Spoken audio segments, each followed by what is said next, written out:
What's going on, guys? This is James Allen. I am recording this on Wednesday, August 6, 2025.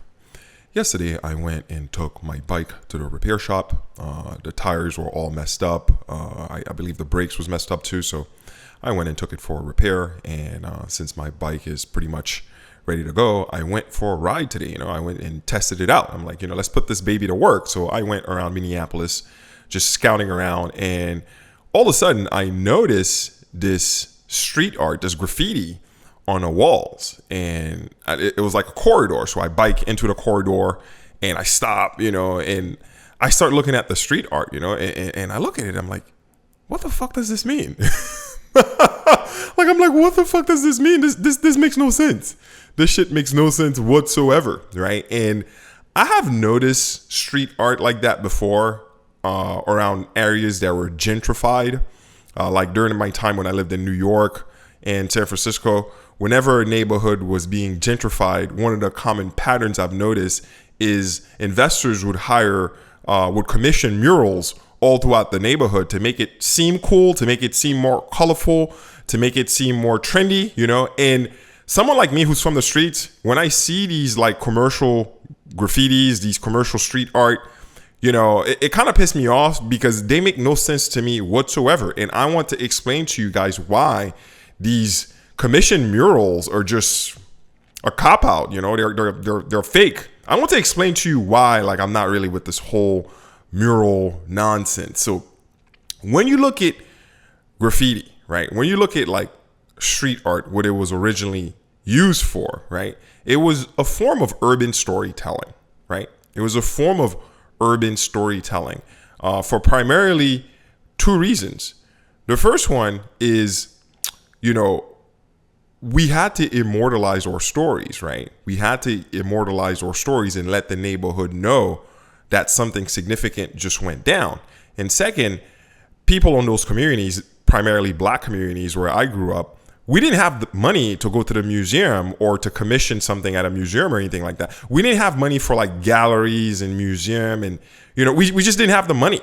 So what we did instead is we express our storytelling through graffiti, through street art, because we didn't have galleries where we could commission a painting for that person, for that story we were trying to tell. But let's go back to the first point. That is, street art is a form of storytelling. When street art was used in the past, it was a way for a community to tell something. Like, for an example, the neighborhood I'm from in New York is an area called Canarsie, and there's a rapper called Pop Smoke who's from that area.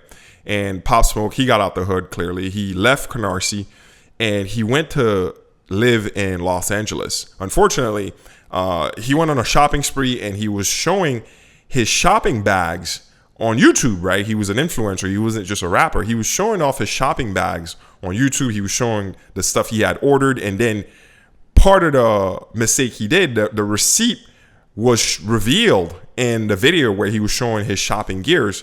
And his op saw that, right? His op saw where his address was. So they went and found him and killed Pop Smoke right in LA. And when that news hit, my neighborhood, Canarsie, commissioned a giant mural for him. There's a giant graffiti of Pop Smoke. I took the drone footage myself. So this is my drone footage of Pop Smoke. In fact, this graffiti is just one block from where I live.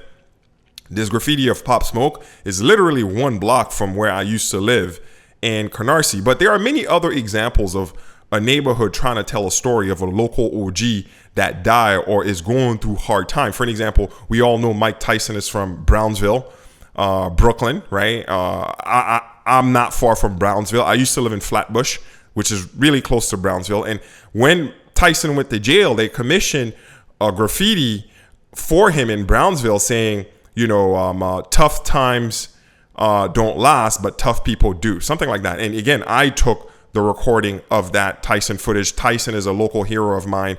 The point I'm trying to make is that whenever you saw a graffiti from the hood, it was the neighborhood trying to tell a story about a local OG.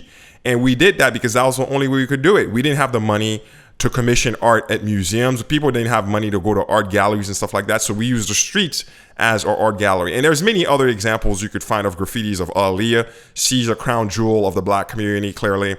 Notorious B.I.G., and many other legends. Kobe Bryant, rest in peace.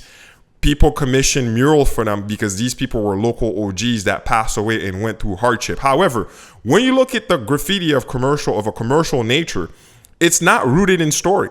It's not rooted in community. There's no context whatsoever. You just see random art, random pictures, random abstractions, and you're like, what is this? So this is my way of telling you why these investor graffitis, these investor murals frustrate me. I hope this makes sense to you, because graffiti is originally a way for disenfranchised people to express, to tell their stories. And one of the things I have coming up is I want to show you how in the future, blockchain could help immortalize these stories, right? Because blockchain is permanent memory. I've talked about this before.